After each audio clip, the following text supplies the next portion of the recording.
अस्सलाम वालेकुम, I am Mariam. Welcome to MRK work Facebook and YouTube channel. उम्मीद है कि आप सब खैरियत से होंगे।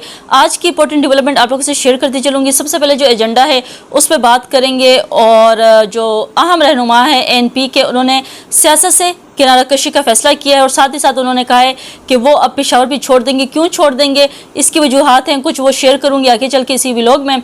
लेकिन जो सेकंड एजेंडा है उस हवाले से भी यहाँ पे आप लोगों से उसकी टाइटल शेयर करते चलूँगी, और लेकिन डिटेल्स जो है वीडियो में आगे चल के ही आप लोगों से शेयर होंगी। सबसे पहले सेकंड एजेंडा ये होगा कि जो हज है, जो आज़मीन हज हैं, उनके लिए आप अच्छी खबर कहें बुरी खबर कहें, दोनों ही तरीके से ख़बर को आप लोग ले सकते हैं कि अब जो बीमार अफराद हैं वो हज पे नहीं जा सकेंगे। क्यों नहीं जा सकेंगे, इसकी भी डिटेल्स जैसे कि मैंने आप लोगों को कह दी कि इसी व्लॉग में आगे ही चल के आप लोगों से शेयर होंगी। लेकिन वीडियो के स्टार्ट में आप सबसे रिक्वेस्ट करूंगी कि मेरे इस चैनल को सब्सक्राइब कर दें, सपोर्ट किया करें, पूरी वीडियोस देखा करें, एंड तक सारी बड़ी मेहनत से बनती हैं। साथ ही साथ वीडियोज़ को लाइक किया करें, शेयर किया करें और कॉमेंट सेक्शन में इन्हीं वीडियो से रिलेटेड अपना फीडबैक ज़रूर शेयर किया करें।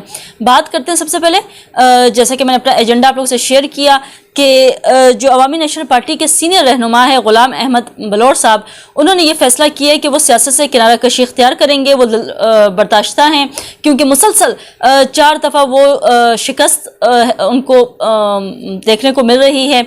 4 दफ़ा से वो हार रहे हैं। कुछ कुव्वत ऐसी हैं कि जिनकी वजह से वो हार रहे हैं। उन्होंने ये शेयर किया है कि जो इंतखाबी अमल है उसमें मुसलसल शिकस्तों और ANP में क़यादत में तब्दीलियों के बायस इंतखाबी सियासत से वो किनारा कशी इख्तियार कर रहे हैं।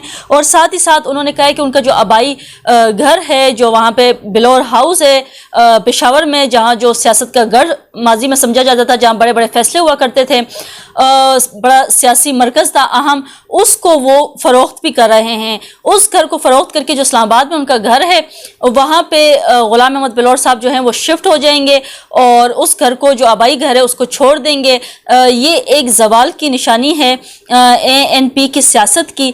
जिस तरह से उनका जो कैंट का घर था, जो हारून बलोच साहब का था, हमने देखा कि उसको भी जो उनकी बेगम है समर बलोच साहबा, उन्होंने वो घर भी जो है वो फ़रोख्त कर दिया था अमीर मकाम साहब को, और उसके बाद वो इस्लामाबाद मुंतकिल हो गई। सिक्योरिटी खदशे थे उनको, थ्रेट्स थे, तो उसकी वजह से वो इस्लामाबाद मुंतकिल हो गई।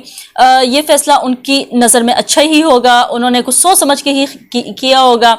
खैर, बात करते हैं इस टाइम ग़ुलाम अहमद बलोच साहब की।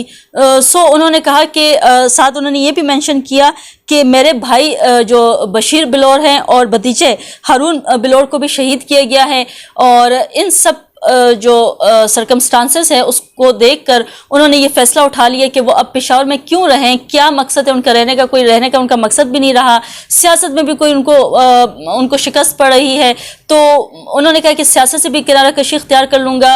हारून अहमद जो ग़ुलाम अहमद बलोच साहब हैं, उन्होंने ये फ़ैसला किया कि वो अब सियासत से भी किनारा कशी इख्तियार कर लेंगे, साथ ही साथ वो पेशावर भी छोड़ देंगे। वहाँ रहने का उनका मकसद भी ख़त्म हो चुका है और वो इस्लामाबाद आके यहाँ पे ही वो अपनी लाइफ जो है वो गुजारेंगे मज़ीद। ये एक इंपॉर्टेंट डेवलपमेंट थी। और यहाँ ये भी शेयर करूँगी, ग़ुलाम अहमद बलोच साहब जो है 1988 से मुसलसल पेशावर से कहते हैं इंतखाबात में हिस्सा ले रहे थे, और इस दौरान वो 2 बार वफाकी वज़ीर जो है वो वज़ीर बराए रेलवे और 1 बार वज़ीर लोकल जो गवर्नमेंट है वो भी रहे हैं। खैर, ये खबर थी बड़ी इंपॉर्टेंट खैबर पख्तूनख्वा के हवाले से, बड़ी जमात है ANP, उसके हवाले से अब बात करते हैं। और ये भी कहा जा रहा है, यहाँ पे ऐड ऑन करूँ कि जो समर बलोच साहिबा हैं, ये खबर आ रही है अभी तक ज़राए के मुताबिक कि हो सकता है कि वो पीपल्स पार्टी में शमूलियत अख्तियार कर लें और वो छोड़ दें जो ANP है। साथ उनके जो फैमिली के बड़े अहम चश्म चराग हैं बिलौर ख़ानदान के, गज़नफ़र जो बिलौर हैं, वो भी कहते PTI पे जो हैं वो उसमें शमूलियत इख्तियार कर सकते हैं। इस हवाले से ये भी खबर है। साथ ही साथ सेकंड एजेंडे पे बात करेंगे, सऊदी हुकूमत ने जो फ़ैसला किया है कि अब बीमार जो अफराद हैं वो सफ़र हज के लिए रवाना नहीं हो सकेंगे। वो हज में जो है करने पे उन पर पाबंदी आयद कर दी है बीमार अफराद के लिए। सऊदी हुकूमत ने कहा है कि बीमार अफराद के हज करने पर पाबंदी है, सिर्फ तंदुरुस्त और जो तवाना अफराद होंगे वो एलिजिबल होंगे हज करने के लिए। सऊदी वज़ारत हज और उम्रा की जानिब से पाकिस्तान की वजारत मजहबी अमूर को 2025 की जो समरी है हज के हवाले से वो कहते हैं कि हेल्थ एडवाइजरी मौसूल हो गई है, जिसमें पाकिस्तान को आगाह किया गया कि पेचीदा अमराज में मुब्तला जो अफराद हैं वो सफ़र हज पर रवाना नहीं हो सकेंगे।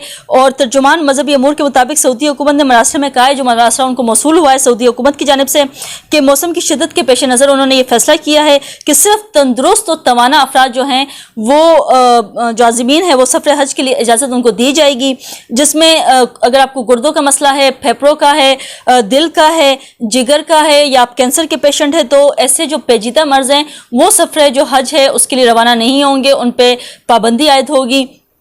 और तर्जुमान ने मज़ीद कहा कि टिमनेशिया और मुतअद्दी जो अमराज है मुतअद्दिद उसमें जैसे कि टीबी हो गया, तबतिग हो गया, काली खांसी हो गया, और कामिल अफराद जो हैं वो भी सफ़र हज के लिए रवाना नहीं होंगे।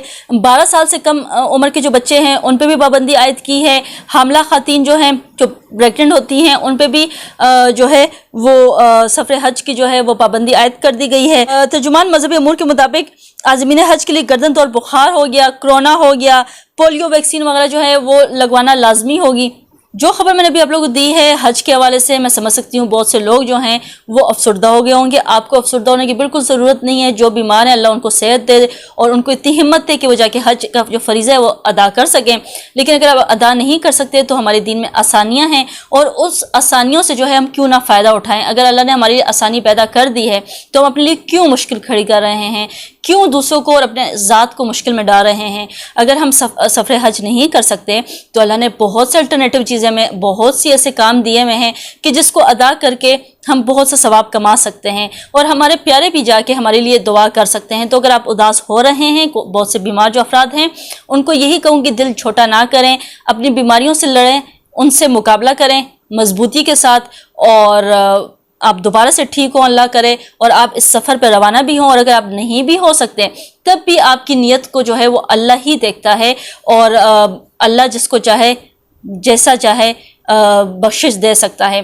तो आपको अफसोस करने की ज़रूरत नहीं है। ये ख़बर सुनकर अल्लाह कोई ना कोई किसी चीज़ का सबब ज़रूर निकालता है।